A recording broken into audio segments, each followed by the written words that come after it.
Hi guys, what's up? It's me again. I got another video for you today. This one is really messed up, and you know me, this is the content that I like to bring you. Either it's funny, political, boyfriend and girlfriend stuff or anything. So if you like it, hit the like button, hit the bell notification, and what was it again? Subscribe. Okay, let's go. Do you feel like you're sounding the alarm Yes. for people that don't understand what the fuck is going on? So here, I'll pull it up for you here, yeah? So there's the video. Yeah. I don't know if your camera can see that, but No. there's the video. There's him speaking about it. The G7 is launching a set of public policy principles for retail central bank digital currencies, Yep. CBDCs. Central bank digital currencies could be a digital version of money, a bit like a digital banknote that could be used alongside... Right, so that's the guy who runs our economy in the UK. His name's the Chancellor of the Exchequer. And here is the article. Bank of England tells ministers to intervene on digital currency programming, yeah? And here's a quote from the article. This is in the Telegraph, the one he pulled up, but it was behind a paywall, so I'll just read the quote. Digital cash could be programmed to ensure it is only spent on essentials or goods which an employer That's or messed up. government deems to be sensible. Holy Now, shit. I'm going to take it one step further for you, Joe, right? So the vaccine passport infrastructure is in place. But now we know that the vaccine doesn't stop infection or transmission, but the checkpoint Charlie exists everywhere. They bring in digital banking, central banking digital currencies. You've got a scenario now that you're checking in and out everywhere you go using vouchers that are programmed and you can only spend where you're told you can spend them. This is bad. There's another word for that, man. That's called the Chinese social credit system. Yes! That's what it's called. And anyone who watches Black Mirror will know what I'm talking about. That's that TV show, right? Yeah.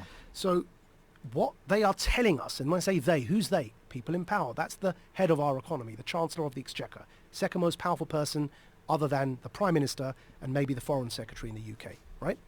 He's telling us, I just played it there for you. He's telling us that's what he, as the UK, the head of the G7, want to bring in for the G7. So a scenario where, like in New York at the moment, because the passport infrastructure is in place, you bring in that digital currency and you've got this total control. And if I'm speaking to you the way I'm speaking now, and my employer or government, you heard that in the quote directly, yeah, deems me as saying or doing something inappropriate, suddenly I can't actually pay to come here and speak to you anymore. My digital currency won't even pay for the ticket because it will be known that I'm coming to speak to you. Sorry, your vouchers don't allow you to purchase that ticket to go and speak to Joe. If this is true, this is so messed up. This is game changer. Game changer. But the fact that you installed it, it's like I created a war that didn't exist, so everybody buys gun just in case. And now that you all trained with the gun, we're gonna go to war. But I didn't wanna go to war. Well, you protected us because danger was coming that didn't exist. But now that you have the gun and you got the training, we're gonna invade that country. You get what I'm trying to say? This is kinda messed up. I randomly found it on Twitter, but hey, that's what I bring, right? I mean, look at this. Majid Nawaz. There will be another emergency, whether it's the war with Russia, which is already being played up, whether it's crash of the economy. Putin controls Europe's gas supply. If there was a war with Ukraine, he cuts off the gas supply. There's a Nord Stream 2 pipeline that serves Germany, but also other European countries are dependent on Russian gas, we know. So if he shuts off the gas supply, you end up with food shortages. If there's riots because people are hungry, that's a perfect pretext to bring in more draconian power to control society, and people will want it because nobody wants to live with riots. I know, man. So you end up in a situation where crisis can be manipulated to bring in stronger authority, when really what's going on is we're in this crossroad in history between centralization and decentralization.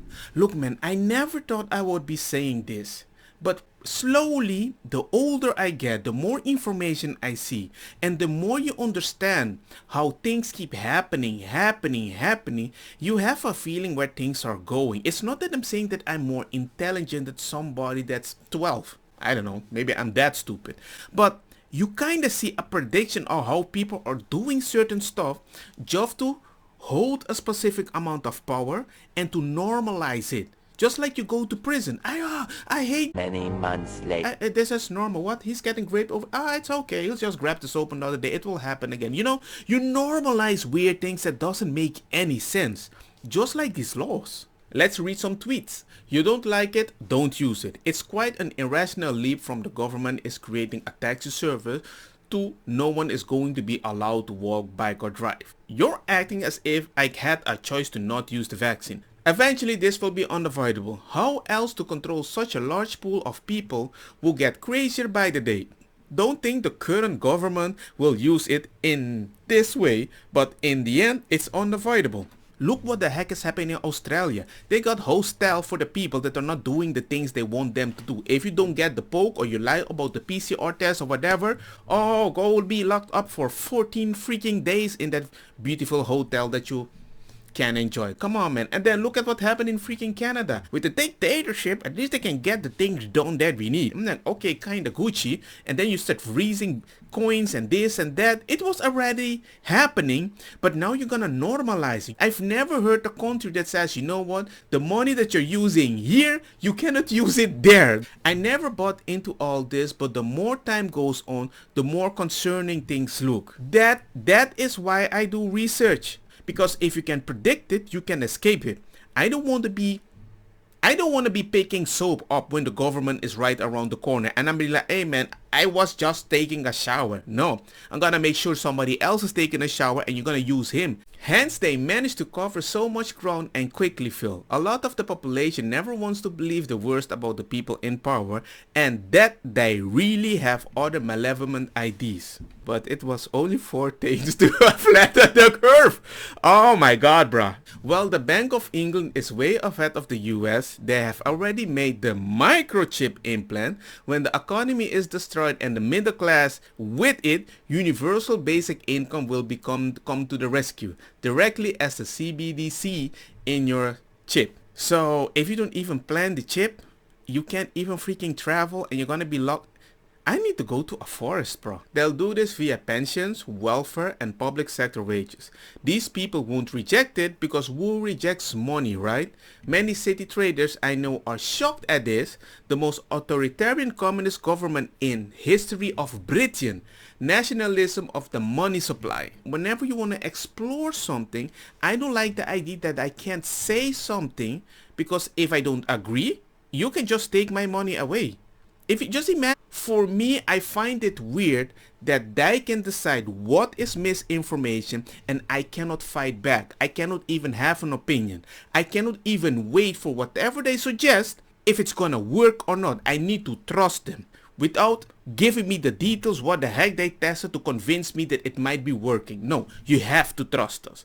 Why do you want to have power over the value of the money that I'm going to use after a pandemic that you had to control information? That doesn't make any sense. What he said there before is like, okay, you're going to the podcast. Oh, I know you're going to talk about it. I told you to talk the way I want you to talk. I given you a little money. You belong to my party. Back in the day, you can just have an opinion. You're fired. Gucci, I can still travel or take the money from my family. Now, oh, it's your mama. That money is invalid. Oh, it's your grandpa. That's invalid. Is he dead? No. All the money that your dad, grandpa, back in the day made, it's invalid. That's like, even example, if Bill Gates, the very rich man, said one bad thing, what? All your millions invalid. We don't even have to... Okay, you know, they will have total control over everybody. I've never thought I would live in a world that somebody can turn off your money. Isn't that the ultimate power? Anyway, man, let me know what you guys think about this. If the government is going to fall, let me know if you ever heard about this. People from the UK, I can even have a UK-ish accent, so my bad. But anyway, let me know what you guys think. Hit the like, share, bada bing, bada boom. Let me know if I surprised you today, and see you guys next time. Peace. Why did I make that sound? Don't get me wrong, makosa kita bong. Put the fire na mi blonde, kush, hash, purple, skunk, criollo, colombici, jam, turloqueta, verdeta, welcome. Dem vida mi a tu iniciativa, padre ku indica, e também que sung sativa. Te ainda no que acepta ku eta medicina, Bob D nang di eta causa rebeldia, cooking.